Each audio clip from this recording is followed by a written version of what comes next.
Bueno, como cada semana quiero una vez más compartir con ustedes qué momento más especial poder compartir la palabra de Dios, el consejo de la palabra de Dios. Y en esta ocasión voy a darle seguimiento de lo que he venido hablando, que nuestro Dios es un Dios intencional. A veces nosotros pensamos que Dios se saca como el as bajo la manga y que simplemente decidió resolver esto de esta manera. No, en Dios todo está bajo un plan. Hay varias cosas que no entendemos. De pronto hay cosas que quisiéramos comprenderlo todo de una sola vez, pero no podemos. Y qué importante es entender cómo Dios obra, cómo Dios trabaja. Eso es muy importante.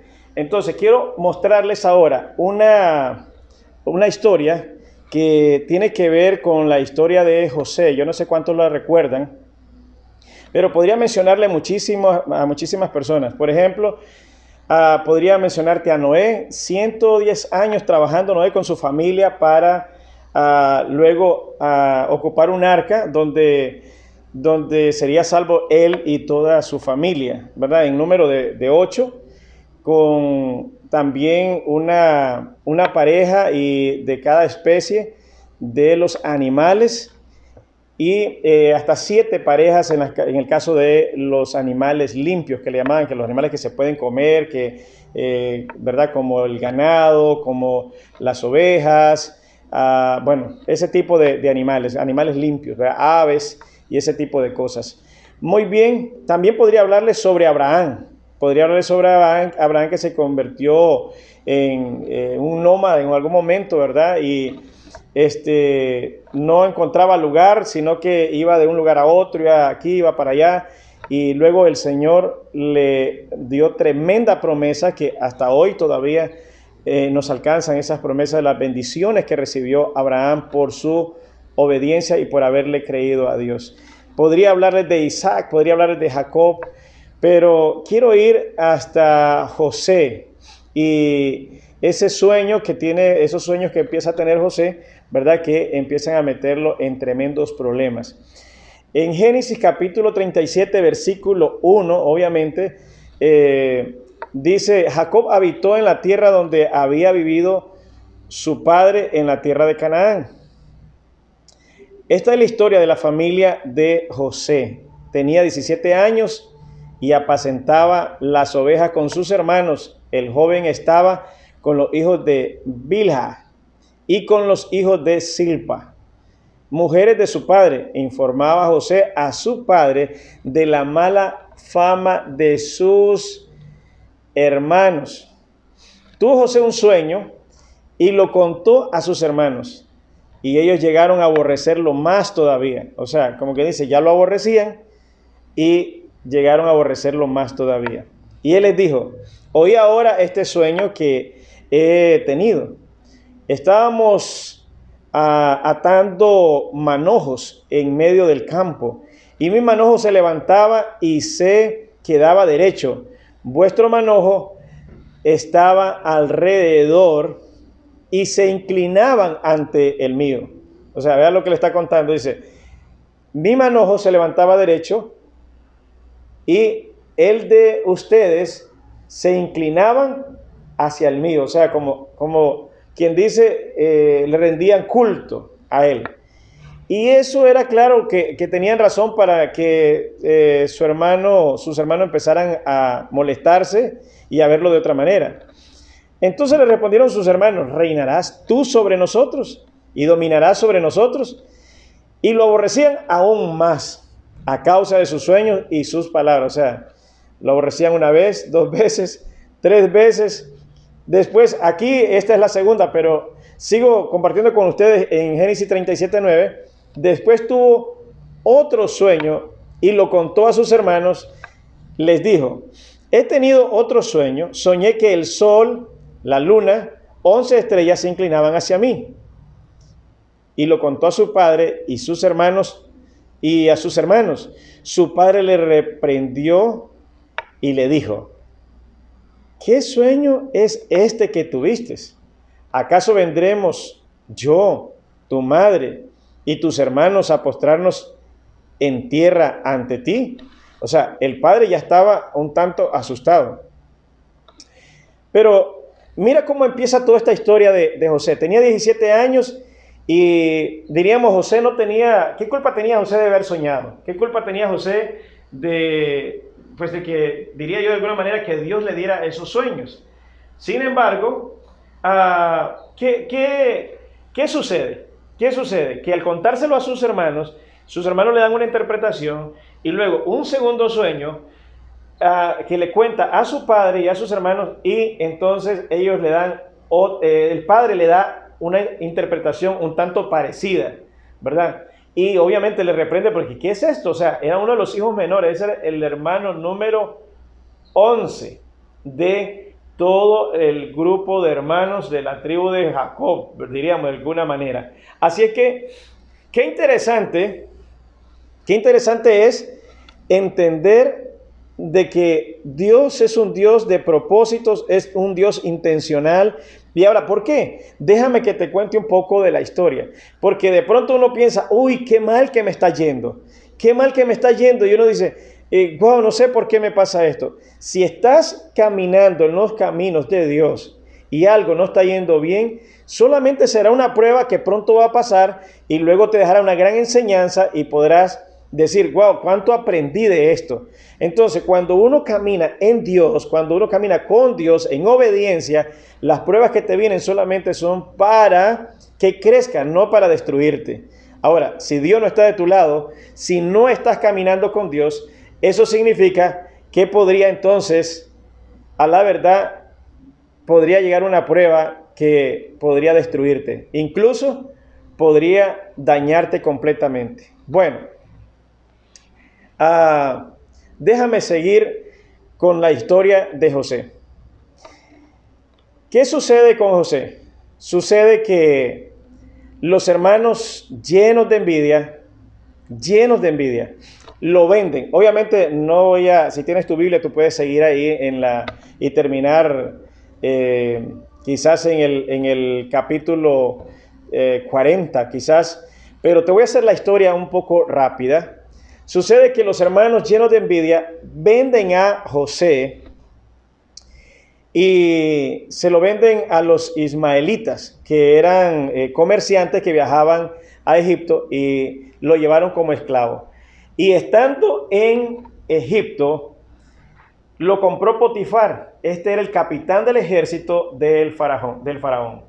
Potifar se lo lleva a su casa y estando en su casa, todo lo que hacía, oiga bien, todo lo que hacía José, todo prosperaba. ¿Por qué? Porque la Biblia dice que Dios estaba con él.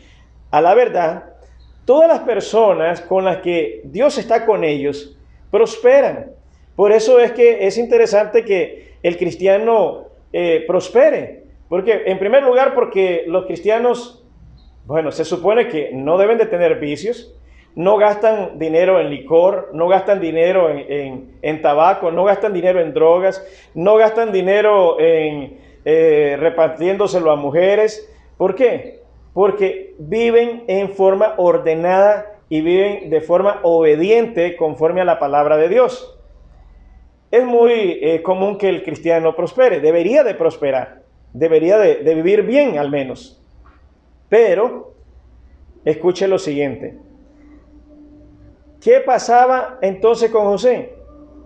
Que prosperaba todo lo que él hacía. El amo, el señor de José, que llamaba Potifar, comenzó a ver que si lo ponía en el jardín, eso prosperaba. Buenas flores, buenas plantas, todo. Si lo mandaba a ver el ganado, y esto estoy yo, ¿verdad? Como haciéndote la historia. Entonces, porque fue lo bien que le iba, ¿verdad? Lo bien que le iba, que decidió Potifar ponerlo sobre todos los bienes de su casa, que él fuera el mayordomo, que él fuera el administrador de sus bienes. Pasó el tiempo y la Biblia dice que José era de hermoso parecer y resulta que la esposa de Potifar se enamora de José y comienza a acecharlo y comienza a acecharlo y comienza a acecharlo hasta que, como alguien diría, lo arrincona en algún lado, se quiere hacer de él a las fuerzas y lo que hace a José es dejar la diríamos la capa, la camisa, la túnica, lo que anduviera, lo dejó ahí y se quedó la mujer de Potifar, la esposa de Potifar, vamos a decir, se quedó con eso en la mano y luego empezó a gritar, mira lo que ha hecho el hebreo, mira lo que hizo el esclavo, el siervo de mi señor, mira lo que hizo. Comenzó a acusarlo y cuando llegó Potifar, obviamente le montó toda la historia. ¿Y qué sucedió? Sucedió que Potifar se enojó tanto con José que no se acordó de nada más que de meterlo a la cárcel. Así es que lo metió a la cárcel y una vez que lo metió en la cárcel, por cierto, la Biblia dice que lo metió en la cárcel de los presos del rey. O sea, no fue a cualquier cárcel, no, a donde estaban los presos del rey. Y sin culpa, sin ninguna culpa. Ahora, estando en la cárcel, también llevaron ahí a dos siervos de el faraón.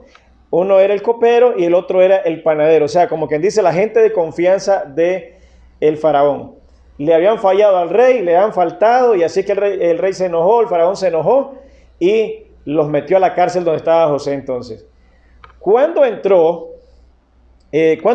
estos dos, el panadero y el copero, que le dice el jefe de la cárcel, porque también José se había encargado, ya era también administrador de la cárcel.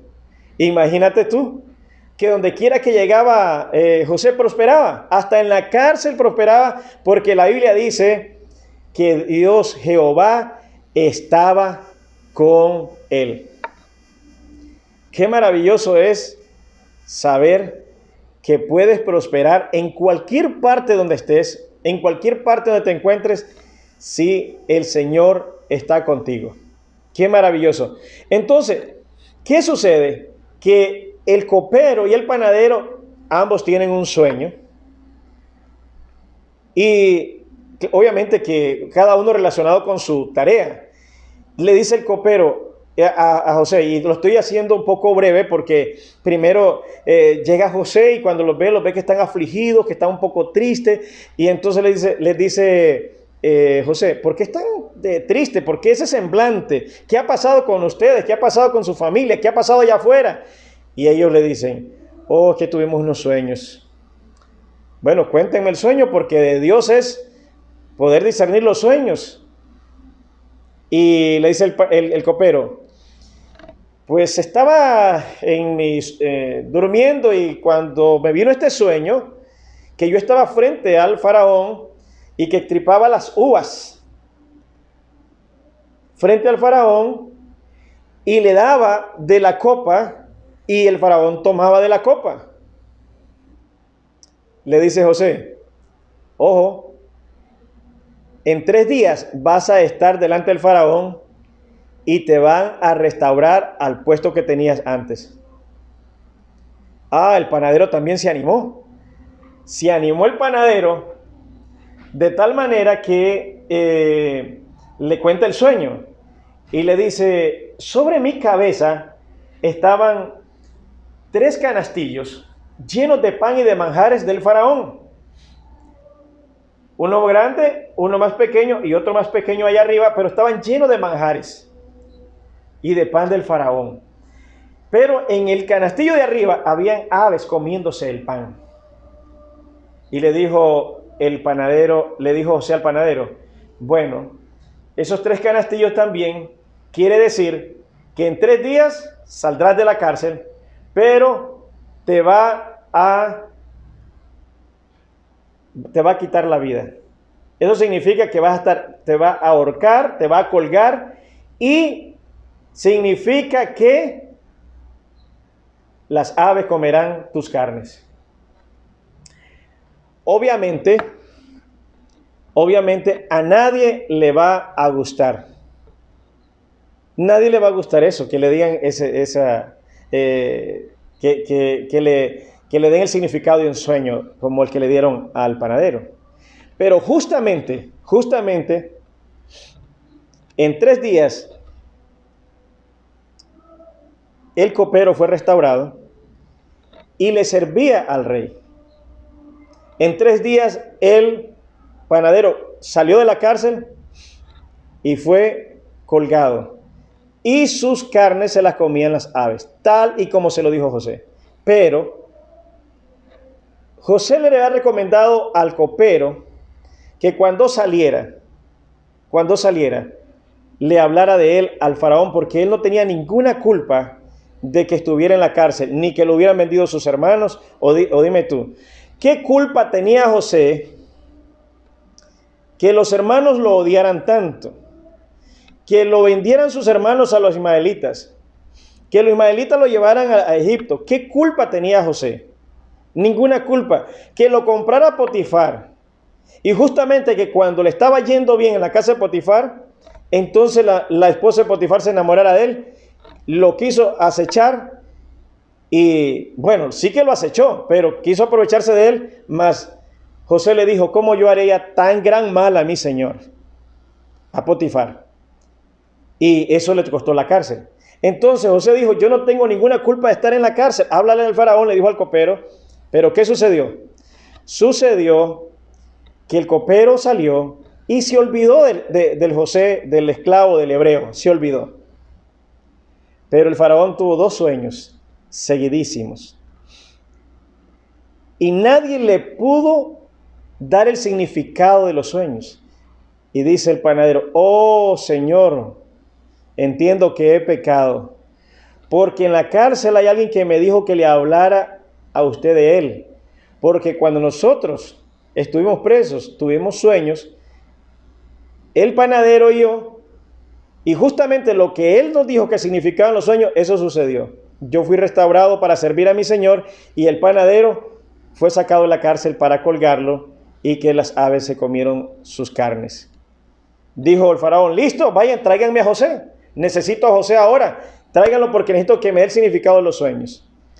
Fueron corriendo, trajeron a José, lo afeitaron, lo bañaron, lo vistieron bien para que se pudiera presentar delante del faraón.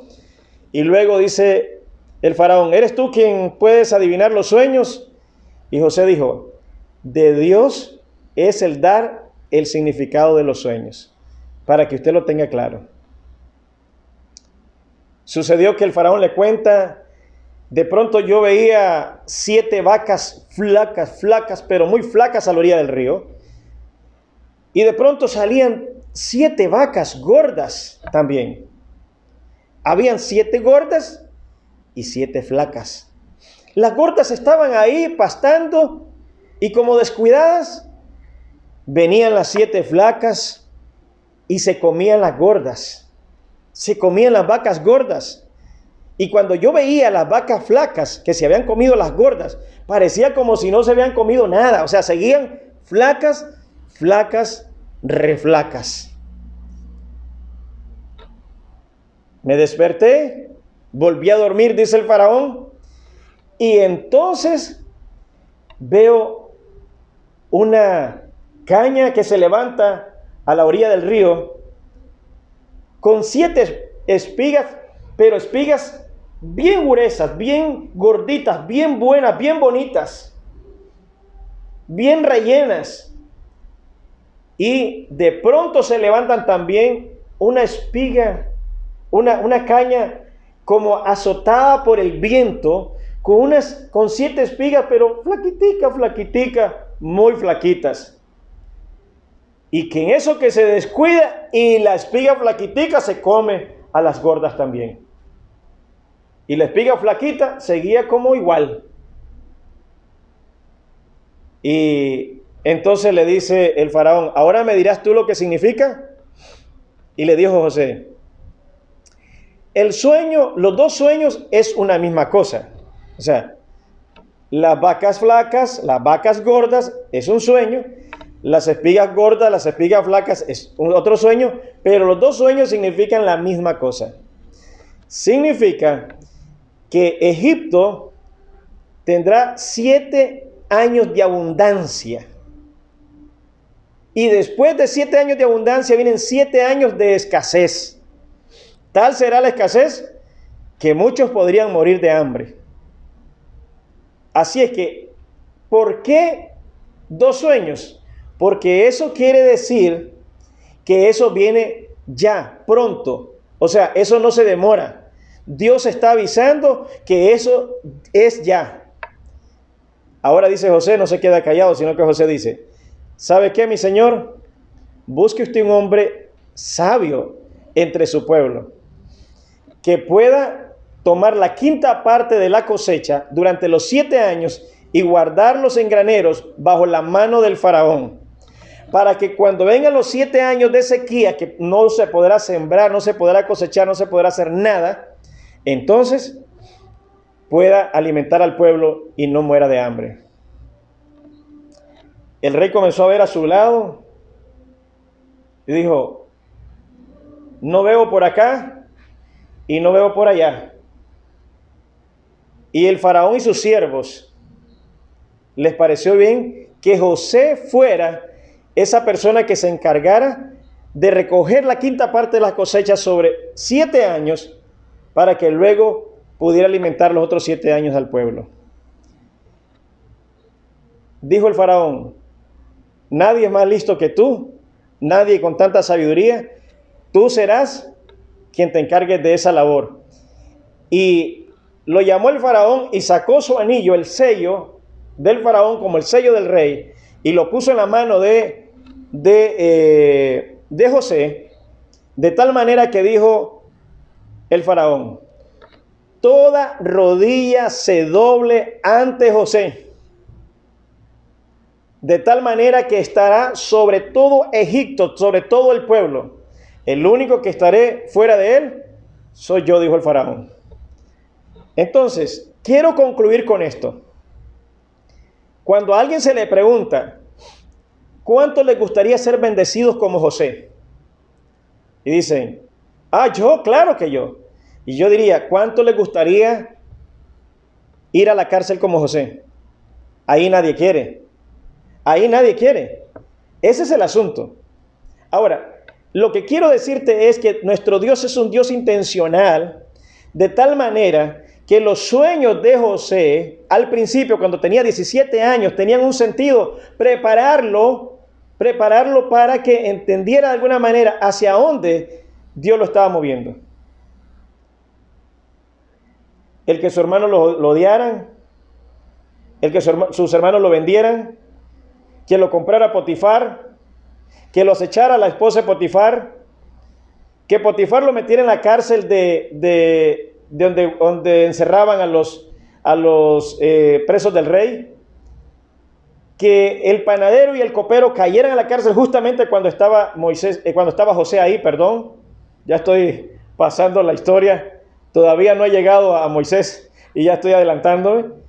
Entonces, el punto principal de esto es que cuando Dios tiene un propósito en la vida de alguien, de una u otra manera, se va a cumplir. Se va a cumplir el propósito y el plan de Dios. Y cuando alguien vive conforme al plan y al propósito de Dios, toda su vida está bajo la intencionalidad de Dios. Déjame terminar con esto. El día que sus hermanos llegaron a Egipto, le dijo José, saben, no fueron ustedes los que me trajeron a Egipto. No fueron ustedes los que me vendieron. Fue Dios que me trajo a Egipto para hacerme señor de Egipto y padre de Faraón, para que pudiera cuidar y guardar la posteridad de ustedes como la posteridad de esta nación. De esa manera se ha mostrado la misericordia de Dios para que podamos vivir y para que nuestra familia puedan subsistir. Así es que estén tranquilos y al final eso quiere decir que José entendió que todo el proceso estaba bajo un orden, bajo una intencionalidad, porque todo tiene que ver cuando Dios se comprometió con Abraham bendecirlo y que su descendencia sería 400 años esclavo en una nación extraña. Y así se cumple la palabra de Dios. Quiero terminar diciéndote lo siguiente. Pase lo que pase, si tú obedeces a Dios, cualquier prueba que estés pasando o que estés a punto de pasar o que estés saliendo de ella, tiene sentido en el plan divino, en el plan de Dios. Y nada de esas cosas son para destruirte, sino más bien para fortalecerte y empujarte hacia tu destino, que sin lugar a dudas también será glorioso. Quizá no sea como el de José, pero será de gran bendición para ti, que te dará mucha satisfacción en la vida. Así es que esa es la fe con la que vivimos y es con la que espero que tú vivas también y puedas caminar y puedas creer en el plan y el propósito de Dios, porque los pensamientos de Dios son buenos, son agradables y perfectos para sus hijos. Si tú eres un hijo de Dios, eres una hija de Dios, espera lo bueno de Dios, aunque ahora no lo estés pasando muy bien. Te bendigo en el nombre poderoso de Jesucristo y declaro que la gracia de Dios te encamina, te lleva a cumplir tu destino glorioso en Cristo Jesús. Será hasta la próxima. Un fuertísimo abrazo.